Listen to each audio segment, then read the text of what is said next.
que a gente pode falar agora do fantástico reino das histórias fantásticas de Petrínia. Putz, Petrínia dá quase um cast só dela. Se a gente for falar só dos feitos do Cirandur Wallace, a gente não sai daqui. Saudações cordiais, nobres colegas aventureiros. Sejam bem-vindos a mais um Templo da Deusa Bêbada. Beatus que non sentiunt reus circa sum acta non teaturae gallicare. Ô, seu bando de vagabundo! Nesse templo não tem ladainha, não. Encham os canecos! Padre que veja, libera essa tina de vinho aí.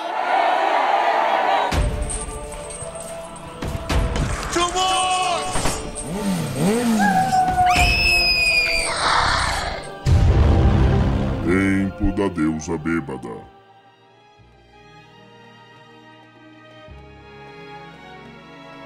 Se a gente for falar dos feitos e tentar descobrir quais são verdade e quais não são, porque Cirandur Wallace deve ter cerca de 400 anos já, pelo tanto de aventura que ele teve. Se Sir Orion Drake é o nosso Chuck Norris por honra, por excelência, por aclamação, Cirandur Wallace é o Chuck Norris dos petrinianos. Tudo que é de importante no reino é atribuído a Cirandur Wallace. Qualquer coisa. Imaginem qualquer coisa. Foi o Cirandur Wallace que fez. Isso pela ótica dos petrinianos. Além do fato que ele dormiu em 9 de cada 10 estalagens e almoçou em todas elas, pelo menos uma vez, mesmo as que foram construídas décadas depois dele ter morrido. Vamos lembrar que Cirandur Wallace foi o fundador de Petrínia. Então, Petrínia foi fundada há 400 anos? Por aí, foi um dos primeiros lugares a ser fundado. Imaginem que há 400 anos Cirandur Wallace vem aí fazendo a sua parte para manter o reino próspero e constantemente agraciado com histórias fantásticas. Lembrando que um reino tão fantástico como esse deveria abarcar uma das cidades mais fantásticas de todo o mundo de Arton, a cidade de Malpetrim, dos seus aventureiros com grandes bardos contando histórias fantásticas em tavernas extremamente movimentadas. Malpetrim não é só uma cidade com muitos aventureiros, é a capital dos aventureiros. Exatamente, e uma cidade independente dentro do reino de Petrínia que pertence aos Tapstanos. A Malpetrim está ligada ao reinado e não ao Império de Tauron.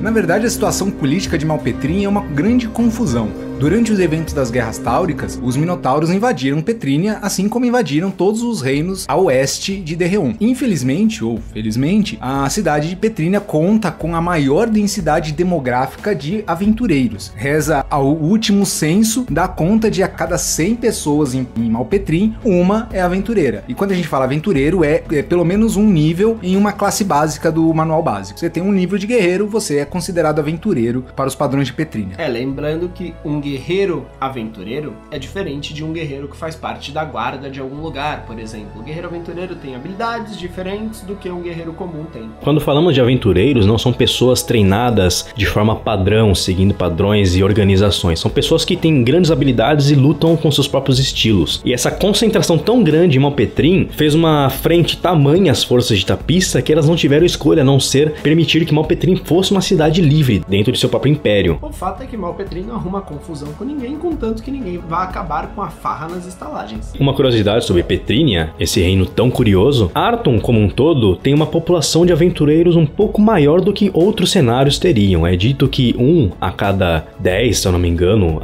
pessoas em Arton é aventureira. Os cenários D20-like, os cenários D20, tendem uma densidade demográfica de algo como um aventureiro para cada 10 mil habitantes. Arton é um pouco mais. Arton geral tem cerca de um aventureiro para cada 1000 habitantes. E isso é 10 vezes maior em Malpetrim e Petrínia. É um aventureiro para cada 100 habitantes. Esses são os dados demográficos que eu tenho mais atuais de 15 anos atrás. Eu acho que estão atuais segundo o último censo de 15 anos atrás. E mais uma curiosidade, por sua fama de cidade de histórias fantásticas e tudo mais, o que também ajuda a ter uma grande população de aventureiros, existe uma curiosa tradição entre bardos e contadores de história. Quando eles querem contar uma história fictícia, é normal que eles comecem com aconteceu em Petrínia. Toda vez que a gente comenta, ou toda vez que algum personagem comenta que aconteceu em Petrínia, ou um petriniano me disse, a gente tende a desconfiar com veemência desses fatos. Os petrinianos têm uma habilidade incrível de distorcer os fatos, aumentar ou criar novos. Eles são mentirosos pra caralho mesmo. Mas mentirosos inocentes, do bem, eles não são...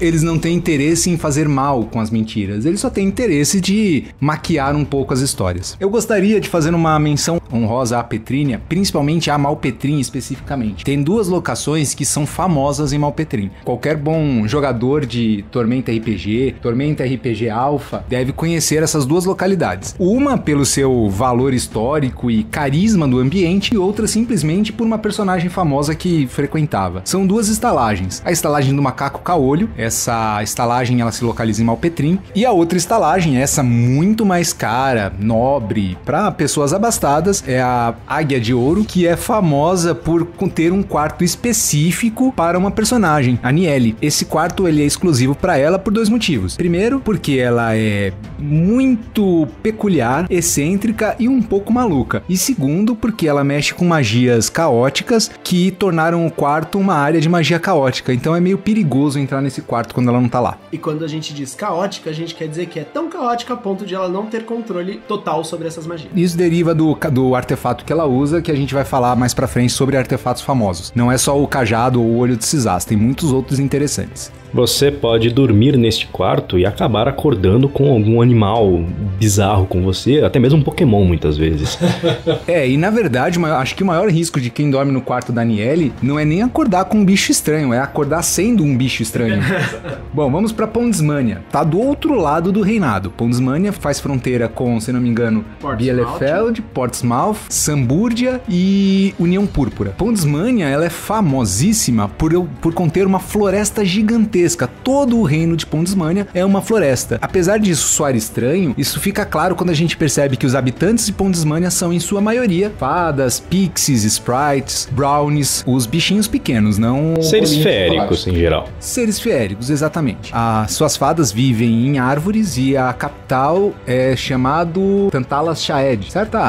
Vocês vão procurar num reinado ou na internet, mas eu acho que é Tantalas Shaed. E a rainha é a já citada Titânia Tantala, que tem uma irmã maligna, a Fada Negra. Tem uma passagem muito importante em Pondsmania, dentro do volume 2 do romance de Tormenta. Isso, o Crânio Corvo. O Crânio Corvo, exatamente. Onde o líder dos exércitos de simbiontes utiliza de truques com as fadas que lá habitam para conseguir favores. Isso envolve, se não me engano, um jogo de xadrez, o terceiro obrigado e alguns outros truques que o Crânio Negro, um personagem muito interessante que eu aconselho todos vocês a conhecerem, precisa fazer para conseguir manipular a rainha Titânia. O que eu me lembro que ele faz é... ele joga xadrez com a rainha e manipula ela para conseguir passar pelo reino, porque a rainha Titânia Tantala, oficialmente, pelo que eu saiba, isso não é dito, mas ela é praticamente uma divindade menor dentro de seu reino, que tem poderes divinos quase próximos de uma divindade maior. Só que ela é totalmente caótica e maluca. O tempo dentro das fronteiras de Pondsmania obedece apenas à vontade da rainha Titânia. Então você pode levar uma semana para atravessar as fronteiras do reino, 1 hora ou nunca sair. Isso depende do humor da Titânia. Não só o tempo, como o espaço. As fronteiras de Pondsmania variam de acordo com a vontade dela. Exato. Então, é um lugar meio perigoso, ainda mais se você tiver um narrador um pouco sádico e tão louco quanto uma pixie. Não aconselho vocês a passarem por Pondsmania quando estiverem jogando com um mascote.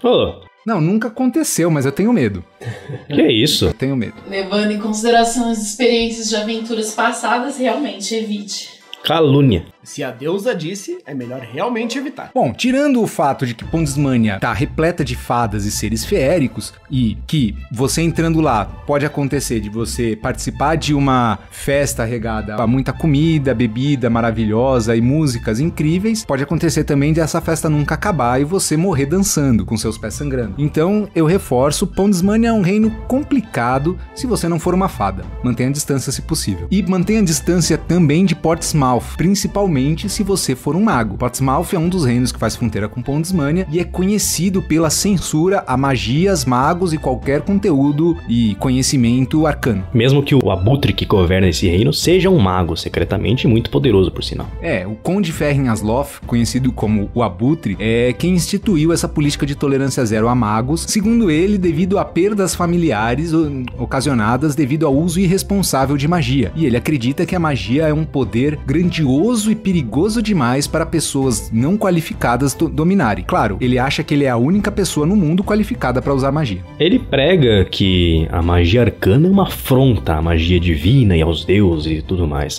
Mas ele, secretamente, é um mago que procura meios de prolongar a própria vida, além de tentar ter um herdeiro, coisa que ele não tem conseguido. E ele tem uma espécie de força secreta formada por magos que age sob o comando dele. E a busca do Conde Abutre pelo poder mágico é tanta que ele desvia recursos do governo para a busca e a pesquisa de conhecimentos mágicos. Isso faz com que a milícia e a força armada local seja em número insuficiente para conter todos os problemas de crimes e invasões que tenham no reino. Então ele normalmente utiliza mercenários, o que cria um fenômeno de quase guerra civil, onde os mercenários mandam e desmandam e usam de violência e truculência para acossar e oprimir os moradores do local. Pra provar que esse governo é tão ineficiente, dentro do próprio reino de Portsmouth, existem alguns pontos, algumas localidades específicas que inclusive vivem magos e etc. E eles entram em conflito com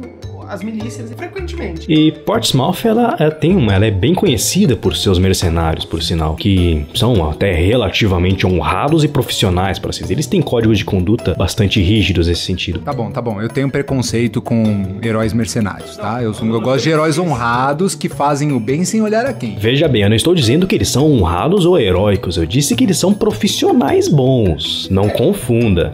Não confunda a obra de arte do mestre Picasso com a pica de aço do mestre de obra. E existe uma grande rixa entre o Conde Farren Asloff e o reino de Bilefield, mais especificamente a Ordem da Luz, que já causou mortes tanto do povo de Portsmouth quanto do povo de Bilefield e de membros da Ordem da Luz. E também existe uma rixa enorme, não só com o reino dos Halflings, como também com a União Púrpura, que vive sofrendo com ataques e provocações por parte do Abutre. A União Púrpura a gente vai falar mais um pouquinho lá na frente, mas antes agora a gente tem mais coisa pra falar de Salistic? Alguém tem mais algum comentário? Tudo. Salistic, lembrando, é aquele reino onde as pessoas desconfiam tanto dos deuses, são tão ateias que os poderes divinos não alcançam com a máxima eficiência dentro das fronteiras de Salistic, o que criou uma demanda doentia, com perdão do trocadilho, por médicos. Então Salistic tem os melhores colégios e universidades de médicos, e os médicos propagam seu ateísmo onde quer que vão, e mostram que com ciência e conhecimento é possível atingir as mesmas realizações de que com milagres e a fé. E os médicos são tão famosos que inclusive um deles faz parte da trilogia dos Romances de Tormenta. Zebediah Nash, um dos personagens mais divertidos do livro. E não só isso, como Salistic aparece até o lançamento de A Flecha de Fogo, no mais novo romance de Tormenta, A Joia da Alma. Verdade, tem passagens interessantes acontecendo em Salistic, principalmente com o pai do personagem principal, que era um acadêmico e pesquisador em Salistic, né? Bota esses médicos aí tudo bêbado pra vocês verem, o que eles vão acreditar. Não, mas aí, bebendo é outra história, né? Diz o velho ditado que uma vez que você bebe, você não é mais consciente nem responsável pelas suas ações. Olha, coloca eles de frente pra um tarrasque que eu aposto que eles aprendem a rezar na hora. Vamos a Samburgia, então. Samburgia é um lugar pacífico, calmo, tranquilo, mas Samburgia tem uma coisa interessante. Uma coisa muito importante saiu de lá. Tem uma coisa muito interessante lá, um buraco. Um buraco. Não, mas não é um buraco qualquer, Davi. Aí o ouvinte vai falar assim, não, mas eu moro em São Paulo, buraco tem qualquer asfalto em toda a calçada? Não, mas é um buraco especial. Ele não tá ali porque é um buraco. Ele tá ali porque é uma ausência de terra. Mas todo buraco é uma ausência de terra. Mas tem um motivo específico. Essa terra saiu para um motivo nobre. O grande mago... Ela saiu, mas volta logo. Pior que ela volta todo ano mesmo. Esse pedaço de terra foi retirado, foi escavado pelo grande mestre da magia, um dos grandes mestres da magia, Vectorius, conhecido e odeia esse apelido por Vec. Nunca chame Vectorius de Vec, ele fica muito bravo com isso. Ou chame e aceite as consequências, que envolve ser transmutado para alguma coisa que nem existe no mundo, normalmente. Então, Vectora é uma cidade voadora. Esse pedaço de rocha que foi retirado de Samburgia, através de magia, foi posto no ar e Vectorius erigiu uma cidade em cima desse platô. É uma cidade comercial, é um grande mercado, o mercado de Vectora, e ele tem uma particularidade que ele é itinerante. Uma cidade inteira se desloca anualmente para algum alguns pontos do reinado, para alguns pontos em outras dimensões e dizem alguns para pontos em outros universos. Às vezes mais de um ao mesmo tempo. Alguém já disse que encontrou com o Goku nas ruas de Victoria, mas provavelmente foi um petriniano que falou isso. Então assim, acho que a coisa mais importante que a gente tem pra falar de Samburdia é que tinha um pedaço de terra lá que não tá mais lá, agora fica voando a quilômetros de altura e viajando entre várias dimensões e, como já citado, às vezes em vários tempos diferentes. E Samburdia terá uma aparição bastante importante no terceiro livro da trilogia Tormenta, o Terceiro Deus. Sim, uma batalha incrível acontece no ar em cima de Samburdia. E também é importante na Joia da Alma. O reino de onde vem o personagem principal, que ele era, eu não lembro agora o nome do personagem principal, mas ele era o guardião da filha do regente de um forte em Samburdia. Muitos dos eventos da Joia da Alma ocorrem ainda dentro do território de Samburdia. No geral, ela é uma cidade agrária, tem grandes planícies, o relevo é pouco digno de nota. Uma cidade não, um estado. Isso, país. O reino, desculpa. O reino inteiro tem uma geografia com um relevo pouco variável, o que torna um terreno muito bom para plantações. Praticamente todos os gêneros alimentícios são plantados dentro do reino de Samburdia e, como a maior parte do seu povo ou trabalha nas fazendas ou trabalha com o comércio desses produtos, então as cidades não são tão grandes quanto seriam em outros lugares e a maior parte do excedente da produção agrícola é exportada para reinos vizinhos.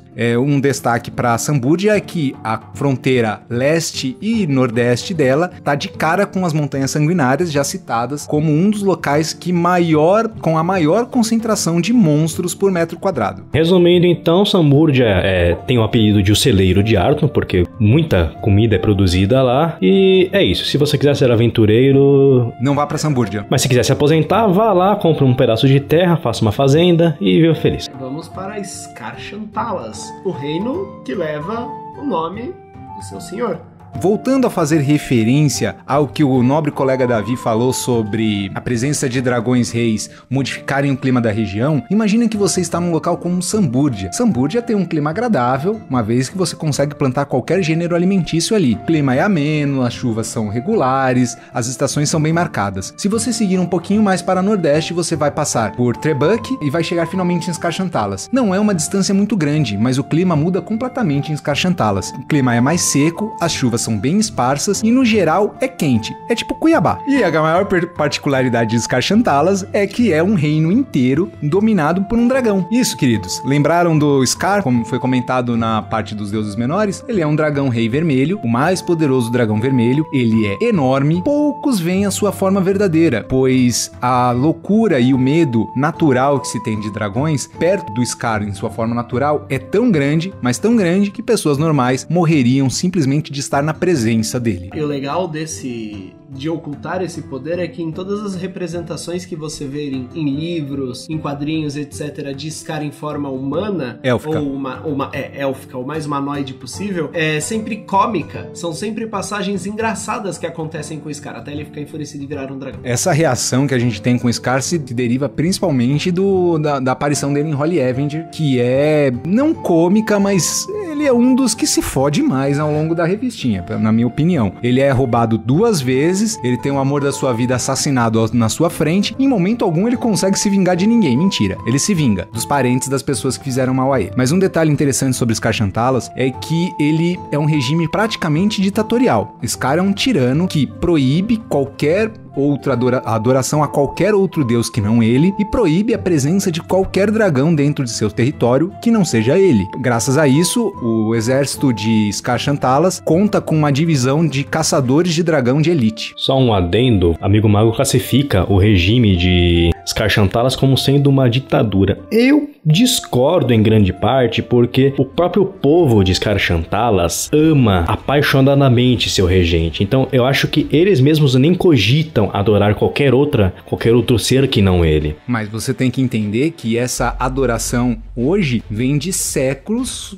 sob uma doutrinação tirânica de Scar. Se Scar não fornece outras opções de adoração que não ser ele, todos são obrigados a optar apenas por ele. Ou você acha que existe espaço para ateísmo em Scar Shantalas? Ah, não, disso eu duvido muito, mas veja bem, mago. Quando o Scar chegou a essa região, já havia um povo nativo ali, e ele dominou a área, e como havia muitos monstros e outras criaturas, Scar combatia essas criaturas, e os humanos que ali habitavam, espontaneamente passaram a adorá-lo e servi-lo, em troca dessa proteção que ele oferecia, até porque é um dos reis dragões, né? Qualquer outro monstro com o mínimo de instinto de sobrevivência vai evitar ele. Por mais tirânico que seja um regime, mal a mal, ele funciona. Scar provê para seus súditos, porque se ele quer que as pessoas o sigam, ele não vai deixar as pessoas morrendo à míngua. Vai fornecer alimento, segurança, proteção. Realmente as estradas de Scar Shantalas são as mais seguras do reinado, talvez tirando o Império. Meu único problema com o reino de Scar Shantalas é exatamente essa invasão da liberdade civil. Um personagem de Scar Shantalas não tem muitas opções de o que seguir e o que ser. E Scar também não é muito favorável ao êxodo de seus habitantes. Não é muito fácil sair de Scar Shantalas. Afinal, eles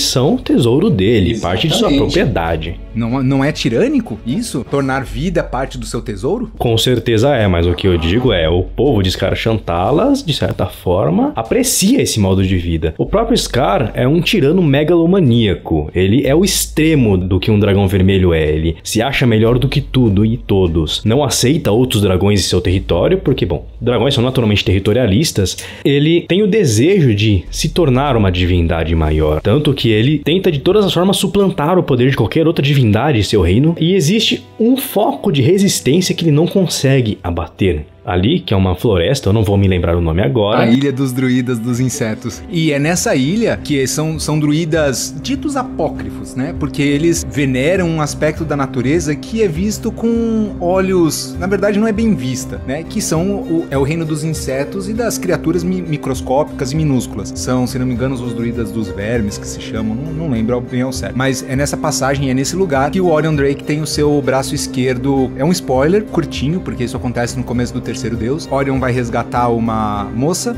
das garras do Scar.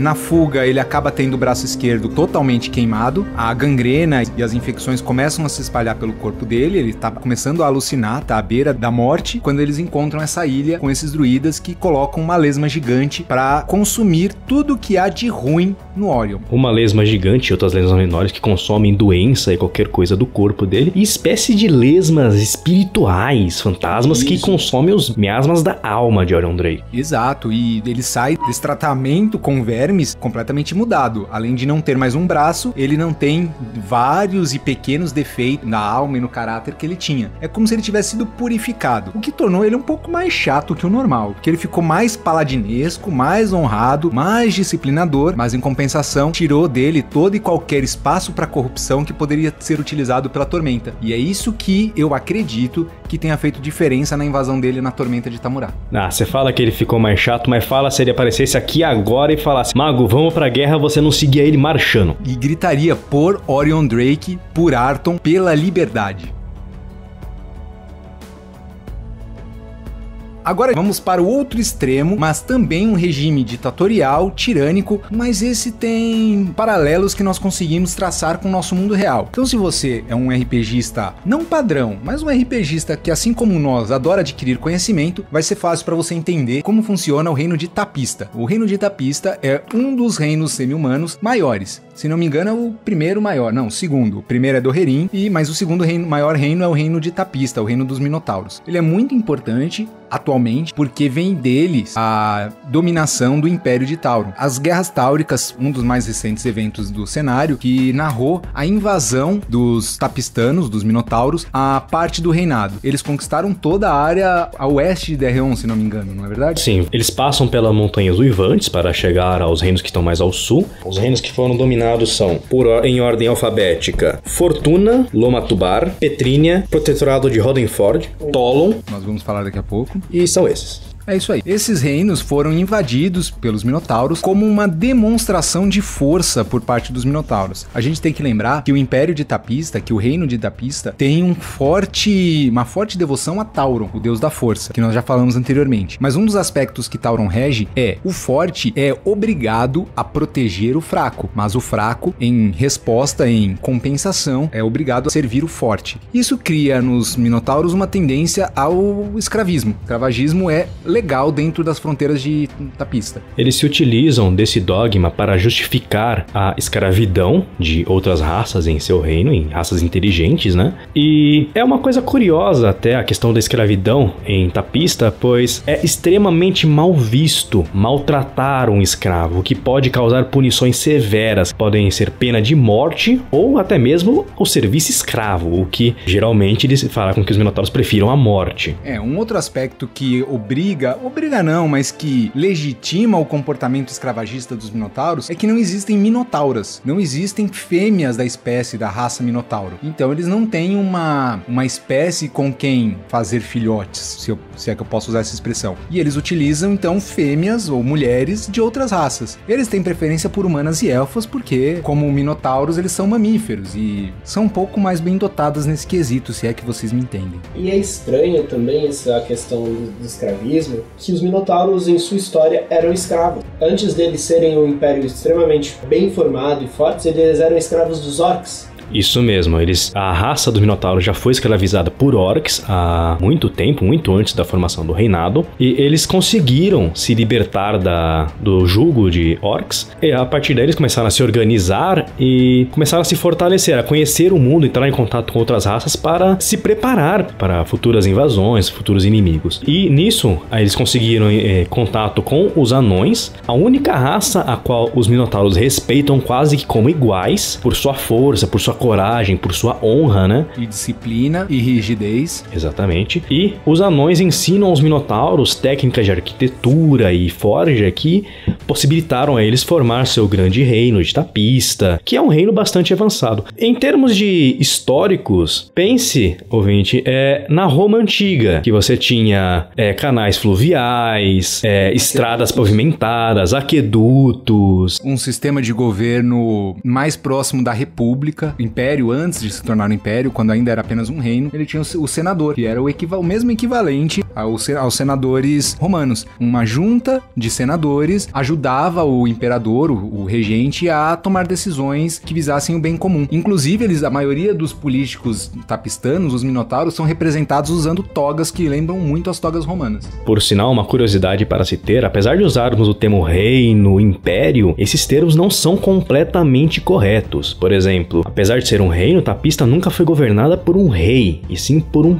princeps. Apesar de lembrar príncipe, isso significa, se eu não estiver enganado, primeiro cidadão. É isso mesmo. O Império de Tauron é governado por um imperator, não um imperador. O imperator com T. Princeps é realmente primeiro cidadão, mas não no princípio de ordenação. Significa que ele é o mais importante dentre todos os cidadãos de Tapista. Enquanto imperator significa um comandante, ou algo assim. Então, o Auracas, o atual imperator, que na verdade eu gosto de pronunciar imperator, né? Mas eu acho que aí a pronúncia fica cada vez mais a cargo do falante. Eu li Guerras Táuricas recentemente, inclusive faz parte, né? Tá rodando já esse jogo aí dos delírios ébrios no meio das Guerras Táuricas, então, pra mim, se não me engano, Imperator é o comandante supremo, ou algo assim. Que agora, como os reinos foram anexados através de campanhas militares, transformar o império, manter o status de cidadão para o princeps, diminuiria o poder dele junto à população. Então, como todos os reinos foram conquistados militarmente, o princeps se tornou agora o grande comandante dos exércitos de todos esses reinos. Mas dizer império faz todo sentido, porque, se não me engano, a palavra império designa um reino composto de várias etnias. Então, quando a gente tem um império de Tapista, a gente está falando dos minotauros e de todas aquelas raças e habitantes dos reinos cooptados por ele durante a campanha militar. Então, é um império que é formado por várias etnias, por várias raças. Uma coisa interessante para se falar sobre Tapista,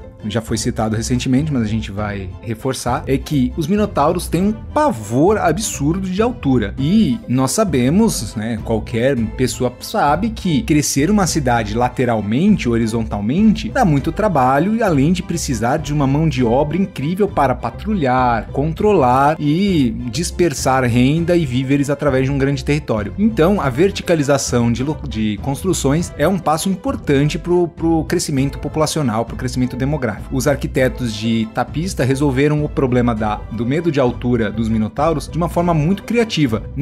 Se uma construção precisa subir um andar, todas as construções construções a qual ela tem vista também sobem, o que faz com que todas as construções que têm vista para aquelas construções subam também, ou seja, as cidades de Tapista são verticalizadas por inteiro, toda de uma vez, para que se mantenha a impressão de que você está sempre no mesmo nível, para que não tenha uma percepção de que você está num ponto mais alto, evitando assim a fobia irracional dos minotauros. Por fim, todos os reinos e cidades que foram dominados pelos minotauros, em geral, receberam melhorias na arquitetura, na segurança, pavimentação e tudo mais. E a questão da segurança, existe de certa forma uma atenção especial a isso, pois os minotauros são escravistas. E o que geralmente eles fazem com criminosos, eles escravizam. Isso pode parecer muito bom no primeiro momento, mas isso, especialmente para você, mestre, pode ser interessante. Pense assim, quando acabarem os bandidos, o que eventualmente irá acontecer, quem os minotauros irão escravizar? Afinal, eles precisam de fêmeas para se reproduzir, e eles não pretendem parar de reproduzir para favorecer o povo. Eventualmente, atos tirânicos menos medidos podem começar a ocorrer. Quando os assassinos e ladrões pararem de cometer esses crimes, coisas que não eram crimes vão ter que ser consideradas crimes para que crie-se essa demanda de mão de obra. Então, se os tapistanos já proíbem o culto a outros deuses dentro de seu território, isso pode se tornar uma opressão cada vez maior a cultistas de outros deuses. Atualmente, não lembro se é considerado crime ou se o clérigo cultista é só expulso das fronteiras do reino. Eu acredito que já seja crime,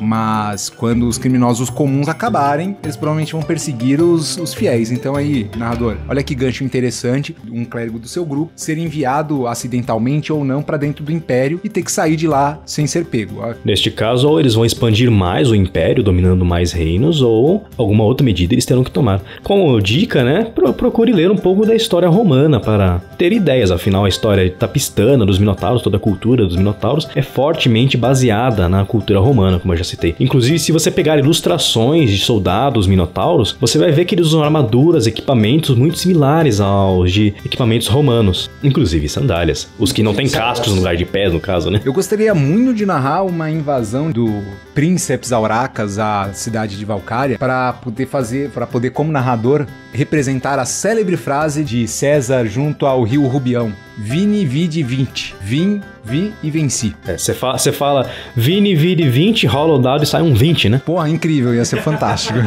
E uma pequena curiosidade. Ao contrário do que muita gente pode vir a pensar, minotauros não são meio humanos, eles são uma raça completa, apesar de não terem fêmeas. Mas quando minotauros têm filhos com humanas, na verdade com várias raças irá acontecer, mas com os minotauros podem surgir os meio-minotauros, conhecidos como minauros. Esses aparecem machos e fêmeas. Podem haver machos e fêmeas. Você pode pensar, então, quer dizer que de certa forma existe uma fêmea minotauro? Não. Minotauros acham terrível a ideia de cruzar com minauras. Isso para eles é equivalente a incesto. Interessante. Eu já havia ouvido falar sobre minauros, mas essa repulsa dos minotauros a se relacionar com minauras eu desconhecia. E só mais um pequeno acréscimo, caso vocês queiram conhecer uma minaura, na história 20 deuses existe uma minaura que utiliza um canhão para combater. Lembrando que armas de pólvora são proibidos dentro do reinado, algo que é completamente ignorado em Smokestone. Continuando a nossa lista extenuante, extensa e maravilhosa de reinos, chegamos ao famoso reino dos lenhadores, o reino do pau-ferro, que apesar de parecer um nome peculiar para um brinquedo sexual, na verdade é um nome informal dado a uma madeira especial que cresce dentro do território de Tolon. Uma madeira muito dura, rígida, resistente, que é usada para fazer armas. Vamos interpretar Tolon como um grande reino similar ao Canadá. Não, você não vai encontrar o Wolverine lá. Depende do narrador, mas eu espero que você não encontre o Wolverine em Tolon. Em 3D&T... Em 3D&T você pode encontrar tudo, né? Então, basicamente, Tolon tem muita árvore, lenhadores e orcs. Mais alguma coisa digna de nota em Tolon? Sim, Tolon tem a maior comunidade de anões fora de Doherin de toda Arton, com cerca de 10% da população do reino sendo composta por anões. Acho que é a maior densidade de não-humanos em qualquer reino humano, né? Acho que é uma das maiores, sim. Porque Hongari já não tem a maioria de Halflings. Tapista só não é a maioria Minotauro porque eles têm um monte de escravos. Sim, é pouco menos menos da metade. E Doherin não tem não-humanos, é só anões. Então, tirando esses reinos não-humanos, Tolon ter 10% de uma raça não-humana torna esse reino um reino com a maior comunidade não-humana dentro de suas fronteiras. É uma grande quantidade. 10% realmente é muita coisa. E quanto à madeira, o pau-ferro, a árvore que dá essa madeira é a árvore Tolon, que... dá nome ao reino. Muitos druidas, o reino tem muitos druidas de Alihanna que constantemente alertam e frequentemente se utilizam de força para impedir a extração dessa árvore, que aos poucos está acabando no reino. E se não me engano, druidas de Tolon tem uma divindade menor, que é uma árvore antiga dessas árvores de Tolon, não é? Existe um ente que é uma divindade menor que habita em Tolon, sim. Agora eu não tenho lembrança exata se ele é uma divindade menor ou se ele já teria caído deste posto. Os druidas de Tolon são quase membros do Greenpeace com poderes mágicos, né? E mais um pequeno adendo, Tolon tem uma quantidade relativamente baixa de mulheres em sua população, o que faz com que os habitantes frequentemente não incentivem mulheres a se tornarem aventureiras. E eles não veem muito bem aventureiras mulheres que visitem seu reino. É um reino machista, como não tem mulheres, se a gente quisesse fazer uma versão de Brokeback Mountain, provavelmente passaria ali, né?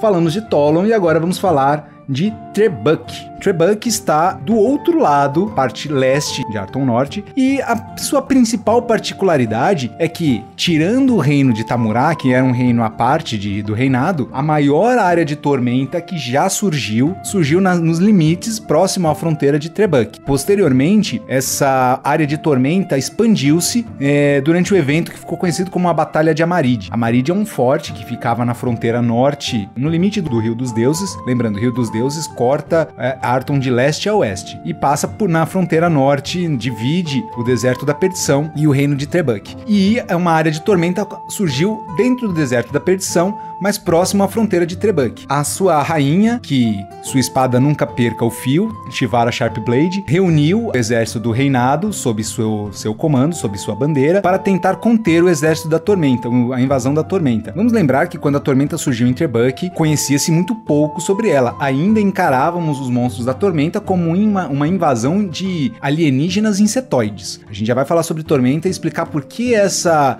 convenção de tratá-los como insetoides teve que ser mudada. Mas durante a batalha, essa área de tormenta se expandiu, tomando conta do Forte Amarid, matando milhares de pessoas, entre soldados e civis que habitavam lá, e fazendo com que o exército do reinado recuasse e, ao mesmo tempo, mostrando para todo o continente que a tormenta não era um desafio fácil de encarar. Não só soldados e civis, como, se eu não estiver enganado agora, até mesmo golems e outros construtos mágicos, e até mesmo anjos e demônios que participaram dessa batalha. E ela também é marcada pela primeira aparição de um dos Lordes da Tormenta. Gatsvalit, ele é um Lefeu, ele veio da anticriação, que nós falamos no começo do cast. O objetivo dele é conhecer Arton, estudar os habitantes e ter um reino dele, se tornar um general, um comandante de um reino próprio. Cada Lorde da Tormenta tem um objetivo, o que torna confuso diante das nossas percepções acerca dos Lefeu. Além do fato dos habitantes de Trebuk terem que conviver cotidianamente com uma área de invasão aberrante, alienígena, bizarra e destruidora nas suas fronteiras, não tem muito mais coisa digna de nota em Trebuk. Só vale lembrar que após os eventos da trilogia oficial,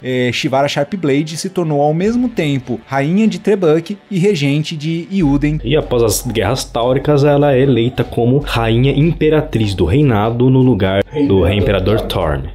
O rei imperador Torm, no final das guerras táuricas, tomou uma decisão muito semelhante à decisão de Calmir. Ele não foi capturado, ele se entregou, abriu mão da coroa, abriu mão do trono para cessar as invasões táuricas. Foi um acordo diplomático, onde Auracas queria dominar. O rei imperador Torm falou assim: você quer o meu reino? Então tá aqui, a coroa fica com parte dela pra você. E um rei partirá a sua coroa em dois. A flecha de fogo já dizia isso. Que eu acho uma pena, porque se o Auracas fosse sair no tapa com o rei Torm, certeza que o rei Torm ganhava. Sem dúvida. Uma das melhores cenas do romance é o rei imperador Torm descendo o braço no Mitkov. Sim, isso é no Crânio Corvo? É no Crânio Corvo. Rei imperador Torm descendo a muqueta na fuça do metidinho do príncipe Mitkov, o regente antigo de Euden, é fantástico. O mais engraçado dessa cena, se vocês me permitem permitem mais esse comentário, a sensação que eu tive ao ler essa passagem é que, ao contrário do que era esperado, 2 reis se digladiando, a gente esperava uma batalha épica, com espadas, clangor de aço contra aço, palavras de gritos de ordem, palavras de honra. Na verdade, foi uma briga de bar. Os dois caíram no soco, literalmente, na lama. Foi feio, foi sujo, não foi épico, mas o rei imperador saiu vencedor, porque antes de ser rei, ele era um aventureiro. Sim, olha, eu não gosto muito de humanos em cenário de fantasia, mas o rei imperador Torme é foda. Porque ele é imperador, ele é rei mesmo. E de todos os personagens, ele é o que tem a sua caracterização, seu desenho, mais parecido com Chuck Norris. Verdade. Muito parecido mesmo.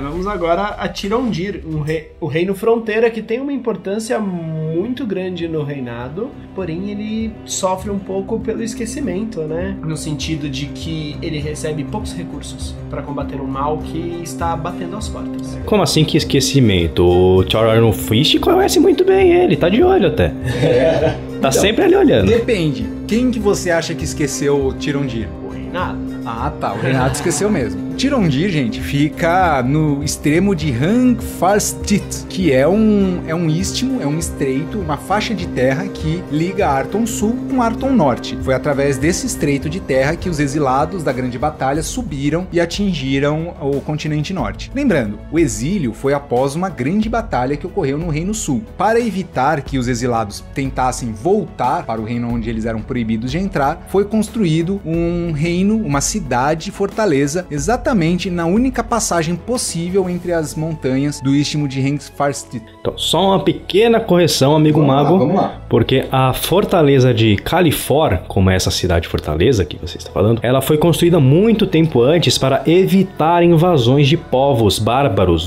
de Raminor, Arton Norte, a Laminor, Arton Sul. Verdade, antes do Grande Exílio, Arton Norte, Raminor era dominada por bárbaros e povos incivilizados, principalmente monstros, orcs, outros goblinoides, dragões e tudo mais. Era um território inóspito, né? Hostil à vida humana, ou à vida civilizada. Mas ela se prestou a outra função após o exílio. As armas delas continuaram apontadas para o norte, mas agora elas visavam não só monstros e bárbaros, mas também os exilados da Grande Batalha. Exatamente. E você vai se perguntar em algum momento por que a cidade de Califor, principalmente, né, e o reino de Tirondir, que antes pertenciam a Laminor e protegiam contra os exilados e os bárbaros, etc., começou a prestar serviços para o reinado. Geograficamente falando, as placas tectônicas do mundo de Arton se movem e cada vez mais Laminor e Raminor se afastam. Então, Califor ficou do lado de Raminor. Obrigado por contribuir com o aspecto científico,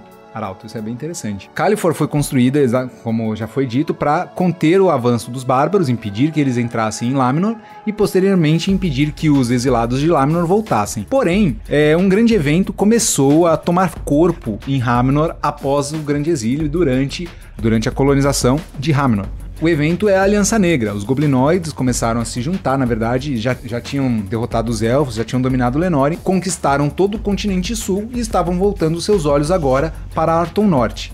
Nesse momento, Califor, a cidade e fortaleza de Califor, ciente dessa ameaça, voltou seus olhos para o sul para observar e monitorar os avanços goblinoides.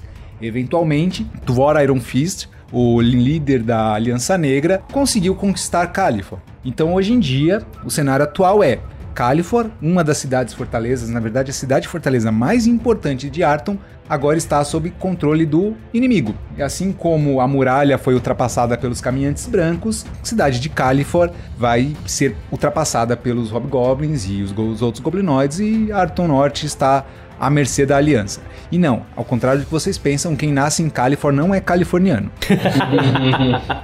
Vale uma nota para dizer que antes de ser tomada pela Aliança Negra, Califor tinha relações relativamente boas com Tirondir e já negociava se tornar parte do reino e até mesmo parte do reinado. Afinal, Califor era povoada por humanos e, ao longo do tempo, as pessoas criam contatos, criam relações de comércio, exatamente, e eventualmente você cria amigos, não é mesmo? E eventualmente as mágoas do passado ficam no passado.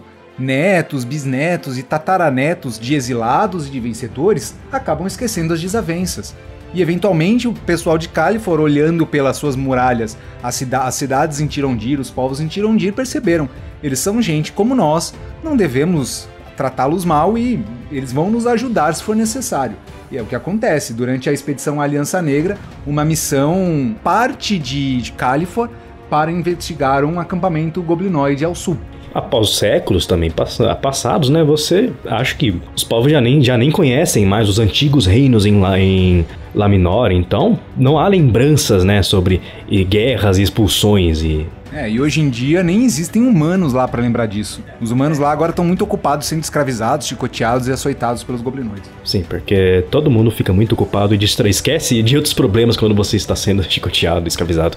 E açoitado, a gente tem a tendência de desviar nossa atenção, né? Nós seres humanos somos pessoas muito facilmente distraídas. Basta começar uma tortura e a gente esquece dos problemas antigos. Não sei por que a gente é assim.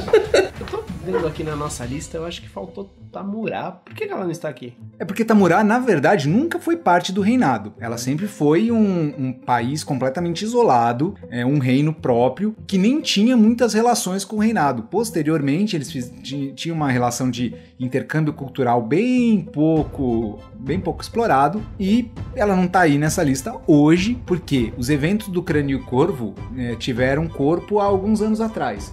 Então a timeline está sendo ainda ajustada pelos novos eventos canônicos, e Tamurá durante muito tempo, durante 20 anos se não me engano, foi dominada por uma área de tormenta. Você lembra que eu falei agora há pouco que a maior área de tormenta do reinado era em Trebuch, mas a maior área de tormenta era em Tamurá, a maior de todas. O Lorde da Tormenta de lá era o Igazerra, e o objetivo dele era a corrupção total e irrestrita de tudo que fosse artoniano. O Igazerra, mais do que Gatsvalit, queria tornar Arton uma cópia daquele universo anticriação, onde tudo tinha sido dominado pelos Lefeu. Igazerra queria a destruição completa de Arton. Isso é uma coisa curiosa sobre os Lordes da Tormenta, eles discordam entre si sobre o que deveria acontecer com Arton. Igazerra queria a destruição total. Gatsvalit queria se tornar uma divindade, seu bem... Não, a Haradak. A Haradak queria. A Haradak... Ele foi um dos primeiros Lordes da Tormenta a serem cultuados logo após o vácuo provocado pelo Glória. É uma divindade menor, inclusive. A Haradak é o deus menor da Tormenta. Sim, e ele conseguiu convencer os demais do plano de tornar a Tormenta uma divindade maior, o que quase acontece mesmo. Por sinal, isso é uma coisa para outro episódio, mas eles chegam a tomar para si um plano divino, o que pode ser terrível para Arton. Faz parte porque, se nós vamos falar do cenário, a gente precisa falar mais sobre esse aspecto que é imprescindível, não à toa dá nome ao cenário, Tormenta. Mas a gente vai chegar lá. Lembrando, Tamurá não faz parte do reinado, mas era o equivalente ao Japão, ou aos reinos orientais. Toda a cultura oriental que nós temos no nosso mundo, Coreia, Japão, China, parte da Índia, um pouquinho do Vietnã, está condensado de várias formas diferentes, na forma de monstros, classes e outras coisas em Tamurá. Lembrando que a gente vai falar com muito mais calma de Tamurá na próxima temporada, que a gente vai jogar Império de Jade, meu mais recente manual comprado na editora Jambô. Eu ganhei inclusive um mapa autografado pelo Guilherme Desvalde. Beijo, Desvalde! Te adoro. Inclusive, editoras, estejam abertas a nos mandar RPGs que nós faremos o possível para testá-los e destrinchá-los dentro de nossos programas. Deixa eu só fazer um adendo, tá? As editoras e responsáveis por editoras que estiverem me ouvindo, a coisa que eu mais gosto, além de jogar RPG, aliás, antes de gostar de jogar RPG, eu gosto muito de ler e adoro ler cenários. Todos os meus cenários e livros de RPG que eu tenho aqui em casa, e não são poucos, eu li pelo menos 3 vezes. Então eu garanto que eu vou ler qualquer livro que vocês mandarem e a gente vai fazer aquela publicidade esperta pra vocês, fiquem tranquilos. Vamos falar agora sobre um reino que não é reino, a União Púrpura. A União Púrpura não é um reino, mas uma espécie de conjunto de pequenos reinos. Não tem como discorrer sobre todos eles, até porque são muitos, são vários. Quando houve a colonização de Arton Norte, os colonos, em grande parte das áreas, eles expulsaram os nativos e em algumas áreas houve uma miscigenação relativamente pacífica entre os colonizadores e os povos já presentes. A União Púrpura é uma espécie de resultado de vários povos que foram removidos de suas regiões e se juntaram nessa área. Então a União Púrpura é quase um Xingu. Tipo isso. Não, a União Púrpura ela é uma coalizão de reinos bárbaros, de tribos bárbaras. Então você tem ali, cada tribo tem o seu totem, tem o seu estilo.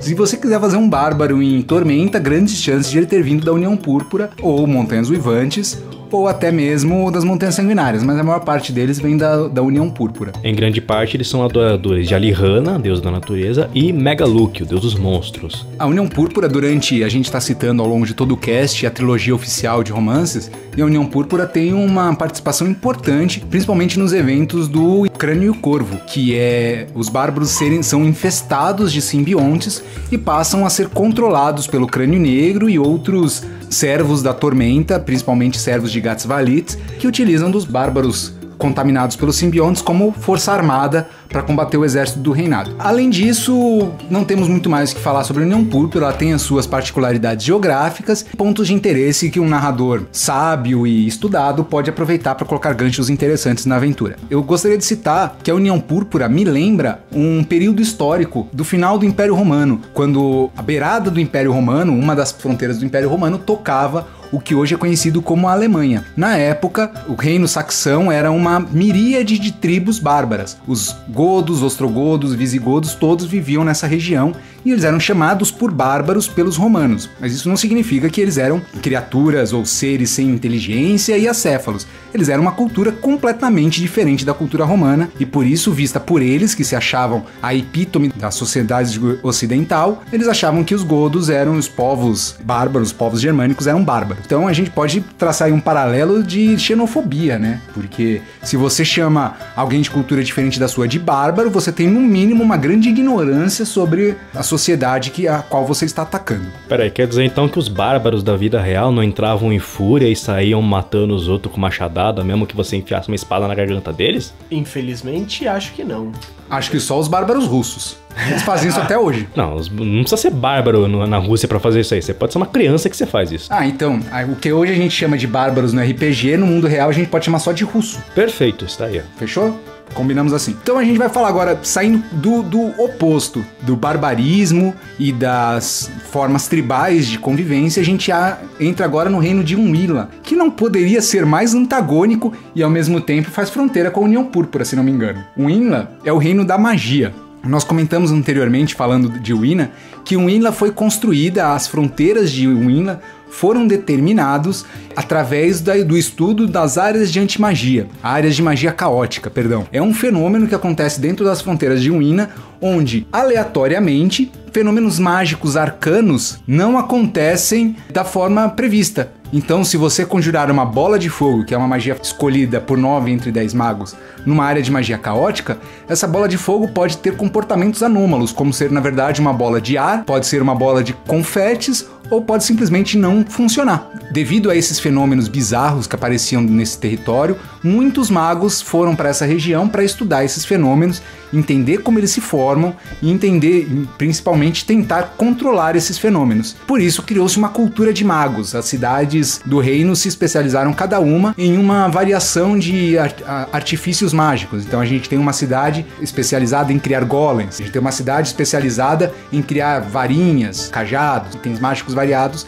Todo serviço mágico, todo produto de magia arcana pode ser encontrado em Unwilla. Apesar da grande cultura de magia que existe em Unwilla, grande parte da população não é composta por usuários de magia. Líderes de Unwilla, um conselho de magos, eles vivem na capital, que é uma cidade voadora. E, em geral, esses nobres e outros usuários de magia praticamente nem tocam o chão, vivendo somente voando, ou com magia, ou utilizando-se de itens, ou até mesmo carregado por espíritos e elementais. Porque por que não voar se você pode simplesmente voar? Parece fazer sentido pra mim. Não estou impressionado que a deusa da bebedeira não veja motivo em não ficar alto se você pode. Exatamente. Como esse podcast é recheado de piadas ruins. Caralho. Vamos continuar essa bagunça aqui, que agora a gente vai chegar num reino que eu comentei agora há pouco, quando falamos de Trebuk. E falamos que a rainha Shivara Sharpblade, que sua lâmina nunca fique cega, também é rainha, também é regente desse reino. Já aproveitando que a gente vai falar sobre esse reino, lembra quando eu falei, quando a gente estava falando da cosmologia de Arton, que a guerra é uma das forças motrizes, né? Ela move o mundo.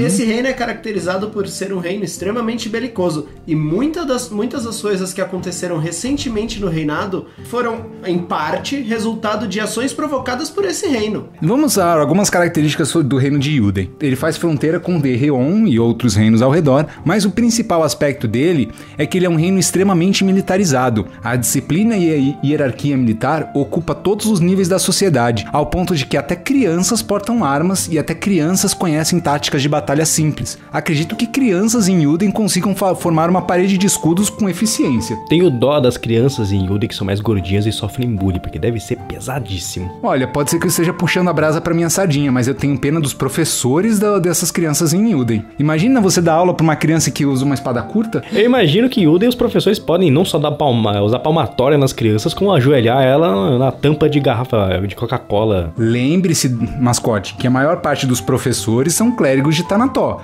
Você realmente vê um clérigo de Tanató agindo com violência mesmo com uma criança de Yuden? Sim, então, é como eu havia citado antes, Mago, o clero de Tanató não é exatamente pacífico. Veja bem, o dogma de Tanató é o de levar o conhecimento e a cultura a todos os lugares. Inclusive sob força? Sim, mesmo que as pessoas não queiram. Nossa, os deuses de Arton são em sua maioria um pouco tirânicos, não é verdade? Os deuses estão presos a seus dogmas, aquilo que os define. É verdade. Tanató é a deusa do conhecimento e da cultura, e para ela abomina a ideia de seres racionais abraçarem selvageria por vontade própria. Por falar em Tanató, não foi um gancho planejado, mas vem ao caso. Existe um aspecto muito importante que tange o culto a Tanató e se encontra em Yuden. Pois é, a gente nem percebeu que a gente tava chegando nisso. Mais pra frente nós vamos falar sobre os sumos sacerdotes. Mas pra explicar pra vocês, sumo sacerdote é o sacerdote máximo, é como se fosse o papa de cada divindade. Então toda divindade tem um sumo sacerdote e com Tanató não é diferente. Toda divindade maior. Toda divindade maior, verdade. Toda divindade maior tem um sumo sacerdote. E o sumo sacerdote de Tanató não é nenhum ser vivo, no sentido estrito da palavra. O sumo sacerdote de Tanató é o Eladarion, é um artefato inteligente. Ele reúne em seu arcabouço de conhecimento toda a informação que todos os clérigos vivos e mortos de Tanató têm. Então a gente pode dizer sem sombra de dúvidas que Eladarion é o ser mais sábio de Arton. O Reladarion, eu falo Reladarion porque o J.M. Trevisan, que criou o Reladarion, disse que essa é a pronúncia. Então vamos usar Eladarion daqui por diante, ok? Reladarion. O maior backup de todo o torneio. Puta que pariu, caralho. Perfeito. Eu não poderia definir Reladarion melhor do que isso. Ele falou pouco, mas falou bonito. Exato. Reladarion é um artefato inteligente que reúne o conhecimento, como foi dito, de todos os servos de Tanató que já viveram, exceto alguns servos específicos que nós podemos citar em algum outro momento. A ordem do conhecimento morto? A ordem das matemática e conhecimento morto, ou coisa assim. Aquela ordem de profetas numerólogos que Glórien visita no prólogo, praticamente, do Inimigo do Mundo, não é? Exato. É a ordem de vidência e sabedoria. Algo assim.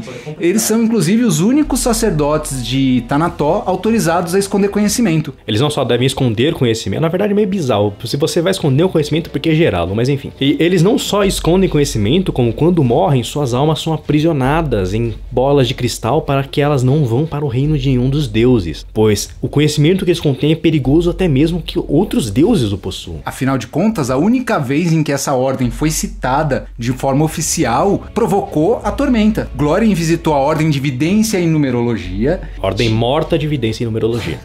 Ao longo do tempo a gente lembra das coisas, faz parte. Aqui ninguém é jovem, tá, gente? Aqui quase todo mundo joga RPG na época em que não existia nem celular. Eu, pelo menos, sou assim. Droga, eu sou mais velho daqui. A ordem de vidência e numerologia, ela é obrigada a encontrar conhecimento e principalmente conhecimento sobre o futuro, né? Então eles profetizam e descobrem fatos sobre o futuro, por isso o conhecimento deles é tão perigoso. Em praticamente qualquer obra midiática que trate ou que tenha algum aspecto de viagem no tempo, é um aspecto pertinente, que conhecer muito do seu futuro é prejudicial. Então esse conhecimento que Tanató percebe como sendo nocivo e prejudicial para o progresso natural da civilização, ela mantém essa ordem, ela não só, os servos dessa ordem não só são trancados, as almas deles são trancadas para o conhecimento dele nem ir para nenhum outro plano divino, muito menos para ser acessado pelo Reladarion, também essa ordem ela é secreta. Ninguém, em nenhum lugar de Arton, sabe como chegar nela. Exceto Glórin, Yorion Drake e Vanessa Drake e Thanatos. Vanessa e Orion visitaram a ordem? Visitaram no começo do terceiro deus. Muitos spoilers. Para afirmar como profecias são extremamente perigosas, em um mundo fictício como Harry Potter, por exemplo, Voldemort não teria tomado as ações que tomou contra o Harry em sua infância se ele não tivesse acesso a uma profecia. Cuidado, Arauto. Quando a gente começa a falar sobre paradoxo temporal, eles tendem a acontecer. Exato. Então vamos parar de invocar. O fato é, a gente tá falando do Reladarion, do conhecimento de Thanatos e tudo mais, mas a gente tava falando de Yuden. Por que isso é tão importante, mascote? Porque o Reladarion se encontra em uma caverna escondida dentro do reino de Yuden, que os Yudenianos tentam a todo custo impedir que seja alcançado. Então veja você, basicamente todo conhecimento do mundo, ou muito conhecimento pelo menos, está em um lugar, mas é muito difícil chegar a ele. Olha só que mensagem interessante, é muito difícil alcançar o conhecimento. E é um conhecimento que inclusive os próprios Yudenianos não têm acesso com facilidade, então já que eles não podem ter, outras pessoas podem não ter também. Não é que os Yudenianos não têm acesso. A Caverna do Saber, que é o nome da caverna aqui onde Reladarion reside, ela não tem nenhum tipo de guarda ou proteção, porque é um aspecto da Thanatos que todo conhecimento tem que ser de fácil acesso. Não existe um clérigo na Caverna do Saber, mas ele não tem função de proteger. Ele tem função de receber os postulantes, os pedintes, e receber os visitantes e encaminhá-los para o Reladarion. O clérigo que acompanha o sumo sacerdote, ele não tem função protetiva. E os denianos impedem o acesso de qualquer pessoa à Caverna do Saber ao máximo, mas eles mesmos não vão. Sabe por quê? Yuden se assemelha muito, pelo menos na minha percepção, à Alemanha nazista, onde livros eram queimados e as pessoas não tinham fácil acesso a conhecimento, porque a ignorância é a chave para o controle de uma população. Então Yuden mantinha o seu povo ignorante e mais, como eles são extremamente rígidos e obedientes à disciplina militar, se seu superior fala não vá lá e não deixe ninguém ir lá, eles não perguntam, eles obedecem cegamente. Isso é a simbologia da Caverna do Saber estar em Yuden, um reino perpetrado pela ignorância, xenofobia, racismo e intolerância, é o principal limite para a busca de conhecimento. Ou seja, para você adquirir conhecimento, você precisa vencer o medo e a ignorância. E entrar na caverna ao invés do mito de Platão de sair da caverna. Eu acredito que tenha sido uma alegoria à Caverna de Platão mesmo. Nesse caso, a verdade está dentro da caverna e não fora, né? Exatamente. Será que tem um saquinho de bala lá também? É um pacotinho de jujuba. Você chega pro Reladarion e ele fala: vem cá, vem, pega a balinha, pega a balinha no meu saquinho. Essa piada é para um grupo relativamente seleto de ouvintes de podcasts. Se você ouve podcasts de RPG, você sabe do que a gente tá falando. Se você ouve alguns podcasts meio nerds e você já ouviu alguns episódios mais antigos aí, talvez você tenha entendido essa piada. Se entendeu, manda um salve pra nós. Isso, comenta lá, curte lá. Só não fala o que é, mas vamos seguir em frente. Bota uma fotinha do Capitão América com "eu entendi a referência". Boa, eu adoro esse gif. Yuden, então, é um reino beligerante e é o principal reino que tem a maior quantidade de adoradores de Kim, o deus da guerra. Afinal, a epítome, né, o aforismo de Yuden é o exército como uma nação. Parece que a política anterior, antes da ascensão de Shivara Sharpblade, que sua lâmina nunca fique cega, é que o reino ele era comandado à mão pesada da família Yudenak. Que foi a família que fundou o reino, inclusive. Sim. Apesar de por muito tempo não ter sido a família que o regiu. Os Yudenianos tipicamente são xenofóbicos e racistas. Eles efetivamente acham que os humanos são melhores do que as outras raças e acham que os Yudenianos são melhores que outros humanos. Por fim, a única coisa que eles odeiam são não combatentes. No geral, assim, uma mulher em Yuden que seja uma combatente, que tenha armas, que saiba lutar, será mais respeitada do que qualquer homem que não porte armas. Como um mago, por exemplo, como normalmente não é um combatente. A xenofobia de Yuden começa e termina em usuários, em combatentes, de uma forma geral, né? Um homem e uma mulher mago terão ambos o mesmo respeito e sempre inferior do que um homem, uma mulher ou mesmo uma criança guerreira. Claro, se você for um mago combatente, que porte armas, você terá um certo respeito. A questão mesmo é com quem não sabe usar armas. Está ocorrendo uma guerra mundial. Isso é retratado no canal oficial da Jambô Editora, a Guilda do Macaco Caolho? Dragão Brasil, onde você tem as terça-feira, se eu não estiver enganado, a Guilda do Macaco, que reúne os autores de Tormenta em uma aventura, uma campanha que eles estão jogando, e os eventos dessa campanha são oficiais. E atualmente o plot dessa campanha gira em torno dos puristas, que são um grupo, por assim dizer, de Eudenianos que, odeiam todas as outras raças mais do que tudo e que querem efetivamente exterminar as raças não humanas de Arton. Tipo uma Ku Klux Klan. Por aí. Mas não é uma questão de cor, né? Não, é racial. Não é étnico, é efetivamente racial. Isso, A gente tem que lembrar, quando a gente fala de raça dentro do cenário de RPG, a gente tá falando de criaturas inteligentes ou não, mas que têm particularidades genéticas completamente diferentes, o que torna a especiação possível. Por exemplo, nenhum de nós seres humanos na face da Terra enxergamos no escuro. Então todos compartilhamos essa característica. Mas no cenário de RPG, elfos e anões, mais anões do que elfos, enxergam no escuro. Então eles têm uma capacidade genética ou natural completamente diferente da humana. Então faz sentido, nesse caso, a gente falar de outras raças. Isso não é xenofobia, isso tem uma tentativa de fidelidade biológica. Em outras palavras, quando falamos em cenários de fantasia, a ideia de racismo adquire uma definição diferente da que a gente usa na vida real. Até porque a nossa definição de racismo, né, dando um conceito histórico, era que o preconceito principalmente contra negros, mas o racismo é muito anterior a isso. O racismo vem do preconceito que, se não me engano, os povos gregos e romanos tinham contra os judeus, porque eles consideravam eles de outra raça, inclusive, por costumes completamente diferentes que destoavam de tudo. Isso. Costumes, religião e etc. E daí se originou o termo racismo, que eventualmente foi usado com preconceito contra negros e etc. Mas racismo é um termo errado, que funciona muito bem para um mundo de fantasia, mas se você for analisar a etimologia da palavra, não funciona tão bem no nosso mundo. No que tange comentar sobre os edenianos, o mais plausível é nós mantivermos apenas o conceito de xenofobia, porque xenofobia é repulsa a tudo que é diferente. Como eles não deixam, tirando os goblins, né, não há população de semi-humanos em Uden, eles não permitem. Os goblins são semi-escravos, eles se assemelham muito ao tratamento que os elfos domésticos recebem no universo de Harry Potter. Eles, de certa forma, gostam, entre aspas enormes, de goblins, pois eles, na opinião deles, os goblins sabem o próprio lugar, né? Em outras palavras, goblins acabam sendo submissos, em troca de uma subsistência. Eu acho que a espécie, a raça que mais sofre em Arton ainda são os goblins. Sem dúvida. Todo mundo não odeia Goblin. Nas palavras de um certo autor, né? Goblin não se fala, Goblin se mata. Porque se Euden é um reino militar, todo exército precisa de armas, além de soldados para empunhá-las. Mas Euden, até onde eu sei, fornece soldados com frequência e potência.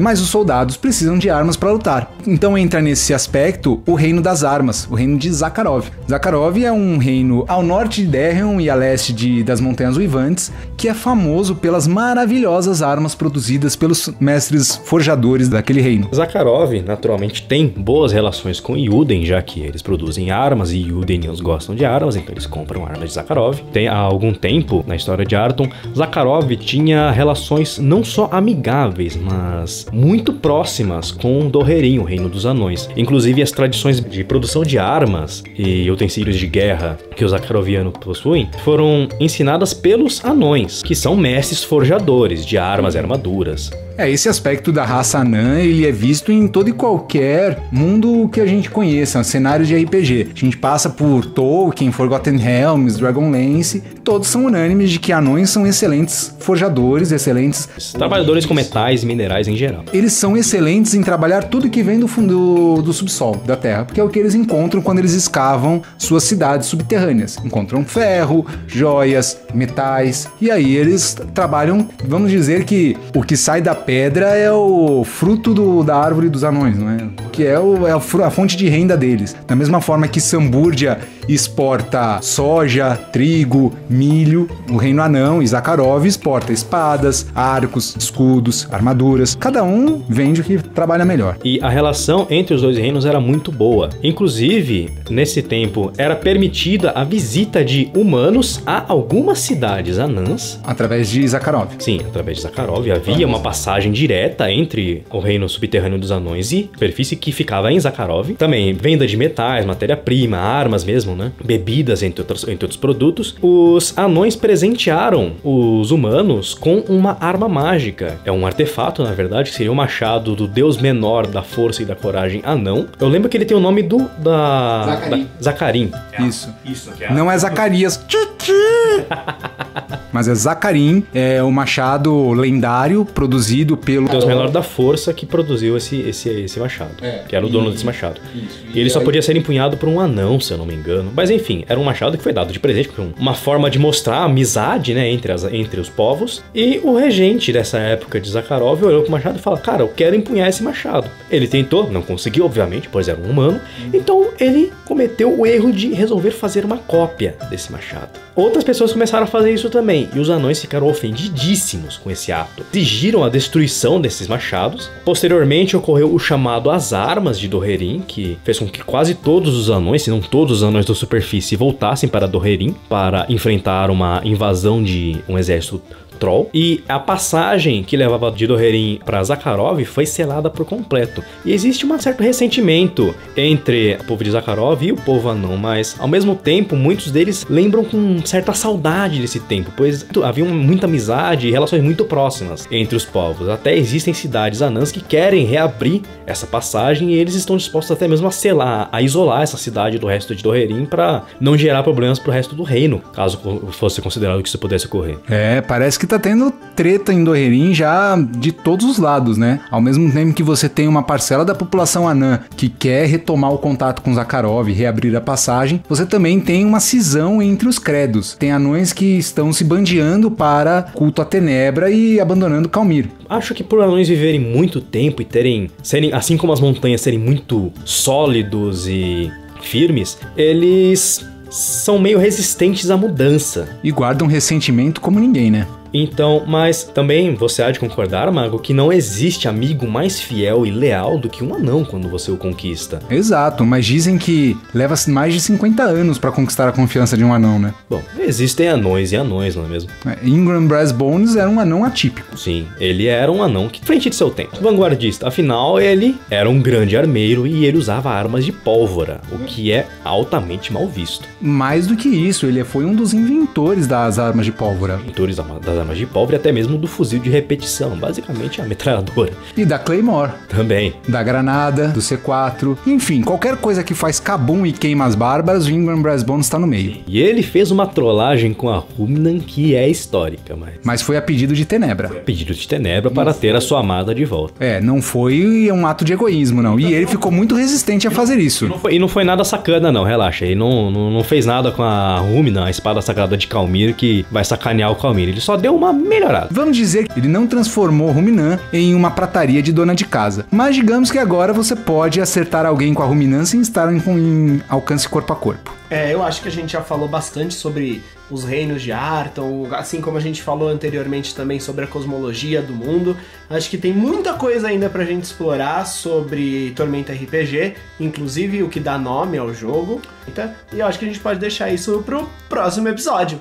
Ou ouvir novamente o nosso podcast especial de RPG. Isso, esse agora é o momento, volta lá, porque agora você talvez entenda um pouco melhor o que está acontecendo. Já falamos dos reinos, já falamos dos deuses, e já falamos que quando você coloca deuses tão antagônicos dentro de um mesmo bolo, nós temos uma cobertura um pouco complicada. Lembre-se, Arton é um mundo de problemas, mas também é um mundo de heróis. Seja você um deles. Um problema ou um herói, você que escolhe. Bom, é isso. É isso aí, valeu pessoal! Valeu! Grato! Participaram deste episódio Davi Mascote, Marcos Vinícius Prete, Suelen Mian, William Viana Neves e Iório Vitor. Músicas: Kevin MacLeod, Heavy Interlude. Kevin MacLeod, Master of the Feast. Kevin MacLeod, Pippin the Hunchback. Mande seu e-mail para pergaminho@templodadeusabbabada.com. Curta nossa página no Facebook. Acesse nosso site. Siga-nos no Twitter, @bebadadeusa, @omagobêbado, @arauto da deusa. Este podcast é uma produção Hexatons.